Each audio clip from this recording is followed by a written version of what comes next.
Welcome back to your Google Sheet. I want to insert a couple of rows before I duplicate. Everything that you do after this point, after you get all your information in, before we go duplicating this and making it our lesson plan book, you're going to be sure that this is exactly like you want it. Very important that it does exactly what you need it to do. Otherwise, you're going to find yourself needing to make a change on every single week of lesson plans, and you don't want to do that. This was supposed to save us some time. So I need a couple of rows. And to do that, you get your cursor to where it is you want that row to be. You'll right click and you'll get the whole menu of things that you can do with that row.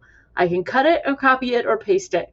I can insert one above or below, which is what I'm going to do in a minute. I could delete it if I don't need it anymore. I could clear it. I could hide it. I could resize it. I could group it. I could get a link to it. I could protect it. I could put in formatting and data validation, all kinds of stuff. So that's where that is. It's right click on the row or the column. Same menu comes up. I need to insert one below the row that I have selected. That's going to take and give me this nice empty row. Here's why I put that in there. This is where I put meetings. I discovered this along the way as I've done this the last 4 semesters, I believe. If I know that I have a meeting and it's up here and I can put it in all caps or change the font or make it a brighter color or whatever I need to do, that means it doesn't get lost down here in my lesson plans. I've got an IEP meeting I need to go to Thursday at 10 o'clock. I'm going to put that right here.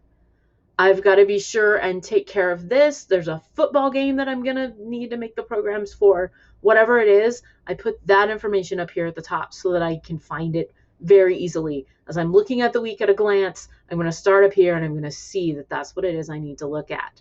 I'm also going to do the same thing down here at the bottom, and I'm going to insert a row above it. This gives me a spot, like I just mentioned, for those after school events. There's a meeting of this. There's a game that I've got to be sure we have a photographer for. There's an event that maybe I just want to go to, or there's a game I've got to work.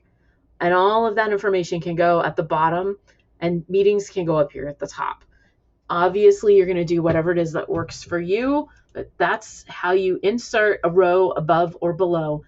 Honestly, it just depends on which row you selected to start with. So have fun inserting the rows and getting your sheet just exactly like you want it. Next, we're going to duplicate it and start creating our month worth of plan pages.